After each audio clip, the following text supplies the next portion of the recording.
Samantala, siksik sa aktibidad ang naging linggo ni Pangulong Ferdinand R. Marcos Jr. Highlight po dito ang kanyang pagdalo sa 42nd Annual Joint Meeting sa pagitan ng Pilipinas at Japan. Ang buong linggong aktibidad ng Pangulo ating balikan sa ulat ni Kenneth Pasyente. Nagsimula ang linggo ni Pangulong Ferdinand R. Marcos Jr. sa kanyang pagdalo sa ika-7 taong anibersaryo ng Department of Human Settlements and Urban Development o DSUD, kung saan pinangunahan niya ang turnover at pagkakaloob ng iba't ibang benepisyo sa ilalim ng Expanded Pambansang Pabahay para sa Pilipino program. Kabilang sa mga ipinamahagi ang mock keys para sa mga benepisyaryo ng vertical at horizontal housing, certificates of lot award at mga cheque para sa Enhanced Community Mortgage Program. Gayon din ang Certificates of Entitlement. Ayon sa Pangulo, mula Hulyo 2022 hanggang Enero ngayong taon ay nakagawa at nakapagpondo na ang pamahalaan ng higit 423,000 housing units habang patuloy ang pagsisikap na maabot ang mga susunod na target.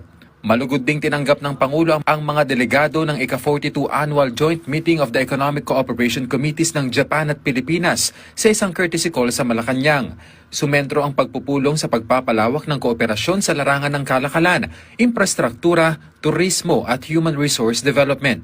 Binigyang diin na magkabilang panig ang kahalagahan ng paglikha ng trabaho at pangmatagalang paglago ng ekonomiya. Pinangunahan din ng Presidente ang panunumpa sa tungkulin ng halos 2,000 bagong promote na mga guro at school heads sa ilalim ng Expanded Career Progression o ECP system para sa Bulacan at Pampanga clusters.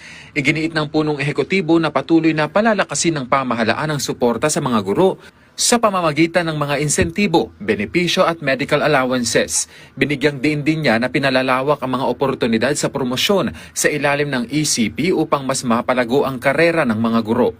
Nanguna rin ang Pangulo sa isinagawang medical mission sa ilalim ng Yaman ng Kalusugan o YAKAP program ng Department of Education sa Minuyan Elementary School sa San Jose del Monte, Bulacan. Layon ng YAKAP program na palakasin ang kalusugan at kapakanan ng mga guro, kawani at mag-aaral, katuwang ang Philippine Health Insurance Corporation o PhilHealth. Kabilang sa mga serbisyong ibinigay ang Vital Signs Assessment, ECG, cholesterol at blood sugar testing, urinalysis, X-ray, CBC, ultrasound, medical consultation at libreng gamot. Ayon sa Pangulo, inilunsad ang YAKAP Caravan upang mailapit ang serbisyong medikal sa mga guro na madalas mapabayaan ang sariling kalusugan dahil sa dami ng tungkulin. Kenneth Pasyente, para sa Pambansang TV, sa Bagong Pilipinas.